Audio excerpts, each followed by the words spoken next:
You had 5 quarterbacks taken in the first round for only the second time since in the common draft era. So the story, of course, going into the draft was quarterbacks, guys. I think the story coming out of the draft remains quarterbacks. And, I mean, the question is the obvious one here is which teams got their guy, because you had a lot of teams in the first round, well, several of them, not all, that have seemingly perpetually been looking for the quarterback, the franchise. Did anybody find one? Who will it be? And we won't know, obviously, for at least a few years. But, these teams that are always searching for quarterbacks, you've got to feel like Jacksonville got their guy. But there's still question marks after that. And, of course, the 49ers, who have been looking for a quarterback since Colin Kaepernick, did they find their guy? But see, I don't know. The 49ers, since Colin Kaepernick thing is a little weird to me because they went through a negative stretch in the organization as a whole. That's usually what happens when you're trying to find a quarterback. No, but it was bad. The coaches, Tom Kelly, Tom Sula. Yeah. That was just a bad couple years for them. Mm-hmm. But I think Chicago's got theirs. I really do. I like Justin Fields. I like his attitude. I just like his approach. Bears obviously trading up to get him, an aggressive move. Jacksonville's whatever it is. I mean, whoever goes there. Whoever would have gone there. But what's your confidence level in Trevor Lawrence? In Trevor Lawrence having the success to allow the Jacksonville Jaguars to look back on this draft and say, that's the day our franchise changed. It's going to take a minute because what you got to understand, and not you, but people in general, is when you look at college football and you look at Clemson in particular, everybody at Clemson can go. Mm-hmm. Like really. Mm-hmm. And you would think in the pros, these guys are pros, so everybody should be up at the top of the top, so they all should be able to go. It's not the same. Some of the people he's going to be throwing that football to is not the same type of players that he was throwing to at that level of college. Like there is no T. Higgins at the height. There is no Ross at the height. Those are 2 of the top wide receivers a year ago in college football, with Rodgers as the third guy. There's no top 2 or 3 at Jacksonville he's going to be throwing the ball to.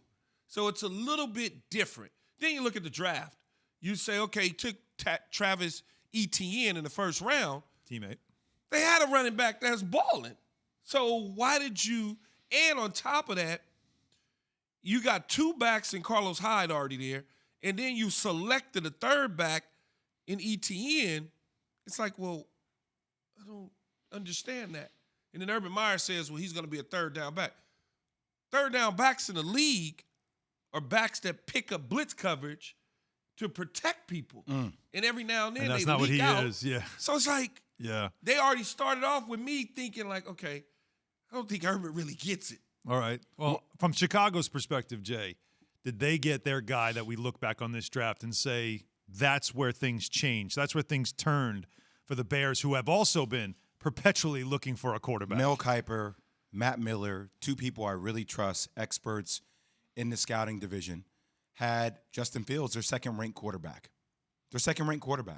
So I think this buys Matt Nagy, Ryan Pace another year. Now the question has turned into, does he start right away? If he's able to earn it, does he start right away? And that's a big question going. I don't know if I want Justin Fields right out of the gate just to be the guy. I would like for him to ease himself into it. But I started finding myself thinking over the weekend, if he does start right out of the gate, does that buy Matt Nagy and Ryan Pace another year? Is it bad that I'm even putting myself in that situation now? I'm thinking about, are you doing what's best for the player, Justin Fields?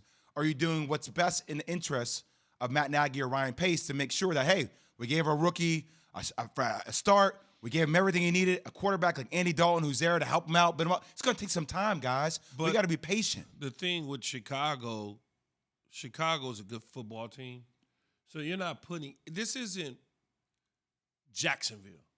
This is a playoff team. So to take a young quarterback that has the ability to do some things and can learn out the gate, I wouldn't mind starting him immediately if he wins the job, because they got pieces in place, especially on defense. Offensively, they've gotten better. Allen Robinson is back now. So when you look at it, it's like But Key, that's exactly what It I'm might saying. make sense to if he wins the job, it might make sense to start him. But see, this is what I wonder if there's going to be enough patience though, because one of the things about Chicago is just like any big market city, like you have to come out before your own fan base kind of starts turning against you.